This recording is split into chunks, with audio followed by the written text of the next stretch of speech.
শ্রীমদ্ ভাগবত গীতা জ্ঞানযোগ 4 নম্বর শ্লোক।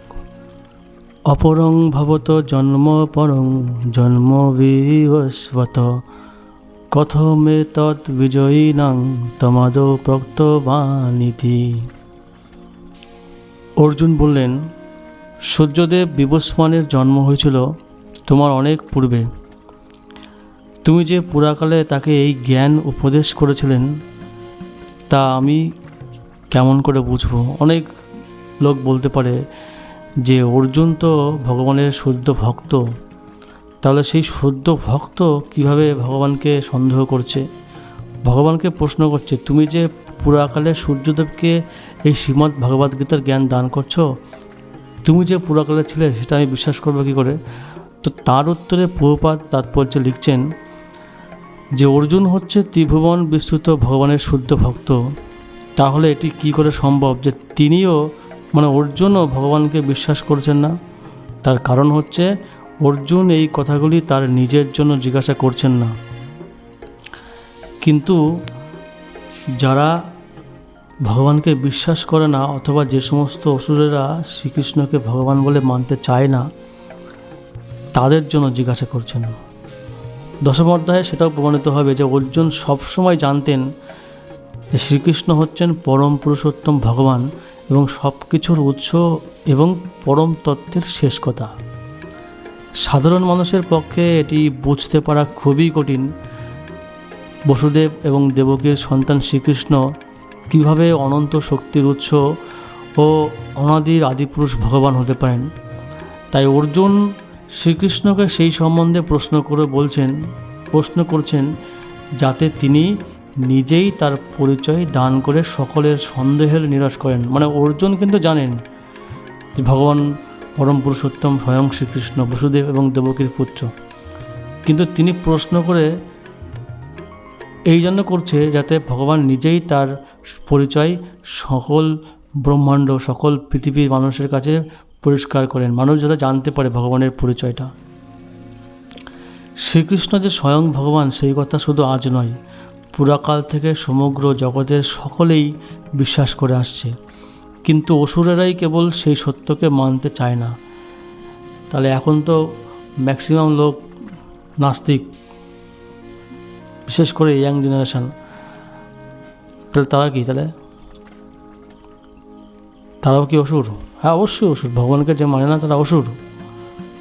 তাই বলছে এখানে যে অসুরেরাই কেবল এই সত্যকে মানতে চায় না। যে যাই হোক না, শ্রীকৃষ্ণ যেহেতু সর্বজন গ্রাহ্য প্রামাণ্য উৎস, সেই জন্য অর্জুন এই প্রশ্নটি তার কাছেই উপস্থাপন করেছিলেন যাতে তিনি নিজেই তার যথার্থ ব্যাখ্যা দিতে পারেন। কারণ ভগবানের পরিচয় তো অন্য কেউ দিতে পারে না, ভগবান কেমন, ভগবান কি, যাতে নিজেই তিনি বলেন তার সম্বন্ধে। সেই জন্যই অর্জুন ভগবানের কাছে এই প্রশ্নগুলি করেছিলেন।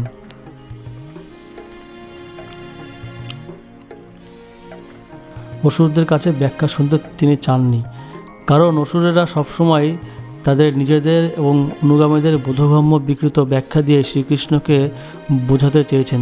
প্রত্যেকেরাই তার নিজের স্বার্থে শ্রীকৃষ্ণ সম্পর্কিত প্রকৃত তত্ত্ববিজ্ঞান জানা উচিত।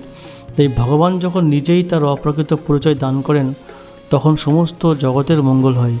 ভগবান শ্রীকৃষ্ণের দেওয়া এই তত্ত্বজ্ঞান অসুরদের কাছে বিস্ময়কর বলে মনে হতে পারে যে ভগবান কেমন, তিনি মিথ্যে কথা বলেছেন। অনেকে বলে এখনও তিনি রণক্ষেত্রতে পালিয়ে গেছেন, কিন্তু তার কারণটা যে কি সেটা কিন্তু তারা কখনো বোঝার চেষ্টা করে না। তাই অসুরেরা কখনো ভগবানকে বুঝতে পারে না এবং চেষ্টা করেও না। তাই এই সমস্ত ভগবান সম্বন্ধীয় তত্ত্বজ্ঞান অসুরদের কাছে বিস্ময়কর বলে মনে হতে পারে, কারণ তারা অনাদি অনন্ত ভগবত তত্ত্বকে তাদের সীমিত মস্তিষ্কের পরিপ্রেক্ষিতে অনুমান করতে চায়।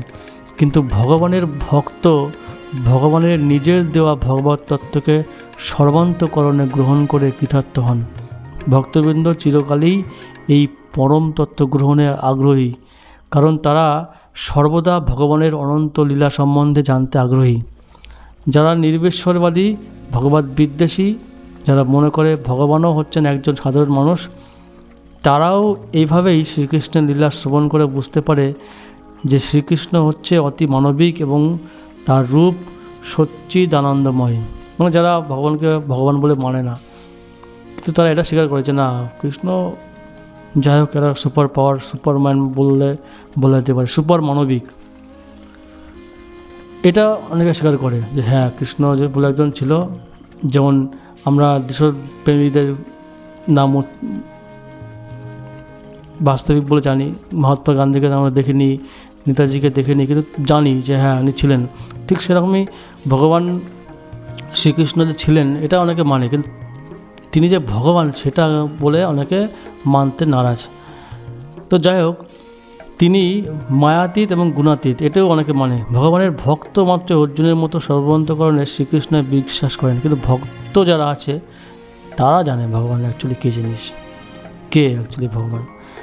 অসুরেরা যে শ্রীকৃষ্ণকে জড়া প্রকৃতির গুণ বৈশিষ্ট্যের অধীন একজন সাধারণ মানুষ বলে মনে করে, তাদের সেই অবিশ্বাসজনিত যুক্তি খণ্ডন করার জন্যই অর্জুনের মতো শুদ্ধ ভক্তেরা ভগবানের কাছে তার ভগবত তত্ত্ব সম্বন্ধে প্রশ্ন করেন, কিন্তু প্রকৃতপক্ষে তার মনে ভগবান সম্বন্ধে সন্দেহের কোনো অবকাশ থাকে না। অ্যাকচুয়ালি ভগবান যখন এই ধরা ধামে আসেন তখন তার সমস্ত পার্শ্বদ বন্ধুবান্ধব সবাইকে নিয়ে আসেন, এটা নাট্যমঞ্চে নাটক করে তারা আবার চলে যায়। কেন যা করে? সাধারণ মানুষকে এটা বোঝানোর জন্য, কিন্তু আমরাই না বুঝে ভুলভাল বকছি। তাই আমাদের শ্রীমদ্ ভগবদ্গীতা পড়া উচিত।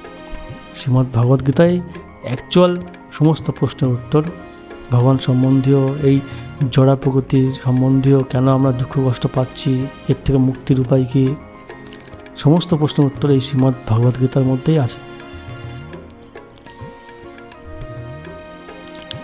শ্রীমদ্ ভগবদ্গীতার সিরিজ আকারে আমাদের এই চ্যানেলে ভিডিও আপলোড করা হয় প্রতিনিয়ত। দেখতে গেলে আমাদের চ্যানেলটি সাবস্ক্রাইব করে আমাদের সঙ্গে যুক্ত থাকুন। হরে কৃষ্ণ।